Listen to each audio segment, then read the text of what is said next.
আজি হল আমাৰ বিপিএফ দলৰ চেণ্ট্ৰেল কমিটি বিপিএফ দলৰ সিদ্ধান্ত মতে আজি গোসাইগাঁও জিলাত প্ৰথম ৰেলী দিছপুৰ চলো যাত্ৰা ৰেলী আজি প্ৰথম হৈ গ'ল। ইয়াৰ পিছত আমাৰ আকৌ সৰ্বজৰা জিলা হিচাপে আছে, ইয়াৰ পিছত আকৌ কোকৰাঝাৰ জিলা হিচাপে আছে। মুঠতে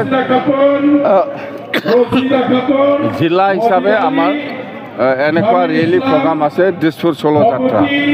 তো দিছপুৰ চলো যাত্ৰা সেইটোৱে যে আমাক BTC বাকী ৰাইজে সেইটোৱে বিচাৰে যে BTC উন্নয়নটো। তো আমি BTC যদি উন্নয়ন কৰিব লাগে তেতিয়াহ'লে নিশ্চয় আসাম চৰকাৰ বা দিল্লী চৰকাৰৰ সহায় সহযোগিতা লাগিব। সেইকাৰণে আমি দিছপুৰ চলো যাত্ৰা দিছপুৰক আমাৰ MLA পঠাব লাগে। 15টা সমষ্টি আছে, 15টা সমষ্টিত আমি BPF হিচাপেই হওক বা NDA হিচাপেই হওক 15টা সমষ্টি 15টা লৈ যাব লাগে, দিছপুৰক পঠাই দিব লাগে। আৰু দিছপুৰৰ পৰা BTC যিবিলাক সমস্যা আছে সেইটো যাতে আমি ইজিলি সেইবিলাক সমস্যা সমাধান কৰিব পাৰে, তাৰ কাৰণে দিছপুৰ চলো যাত্ৰা দিছপুৰক MLA পঠাব লাগে, সেইটোৱে আমাৰ উদ্দেশ্য।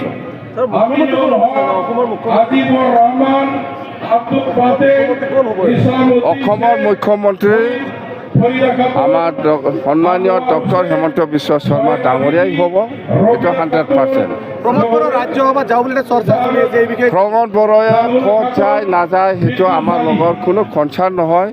এতিয়া আমাৰ ৰেলীৰ উদ্দেশ্যটো হ'ল গোটেই BTC অঞ্চলত 15টা এছেম্বলি সমষ্টি আছে, NDA হিচাপে দিছপুৰত MLA পঠাই দিয়াটো আমাৰ দলৰ দায়িত্ব।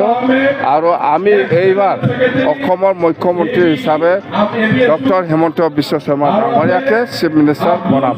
UPPL আৰু কংগ্ৰেছ বুলি নাই, ইহঁতৰ UPPL কংগ্ৰেছ বা বেলেগ বেলেগ দলে কাৰ লগত কি এলাইন্স হয় নহয় সেইটোৰ লগত আমাৰ কনচাৰ্ণ নহয়।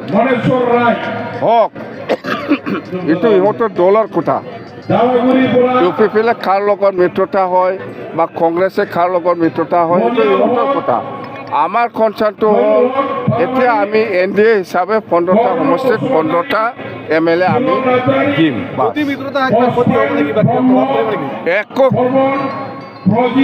UPPL কংগ্ৰেছত গ'লেও আমাৰ BPF দলক একো ক্ষতি কৰিব নোৱাৰে।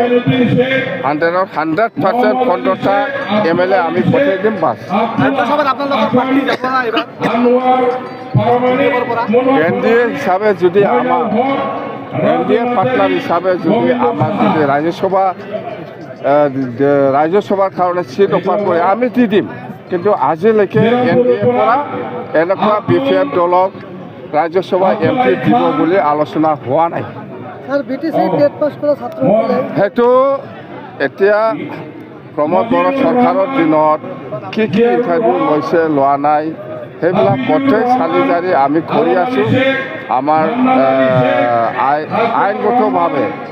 আইনগতভাৱে আমাৰ উকিল আছে, মানে লিগেল চেল আছে, সেইবিলাক চাই আছে। সেইবিলাক এতিয়া কৰিব পৰাটো সম্ভৱ নহয়, ইলেকশ্যন পাৰ হৈ যাব। সাংবাদিকসকলক উপহাৰৰ কথা মই সেইদিনা মুছলমানৰ কথা সুধিছিল।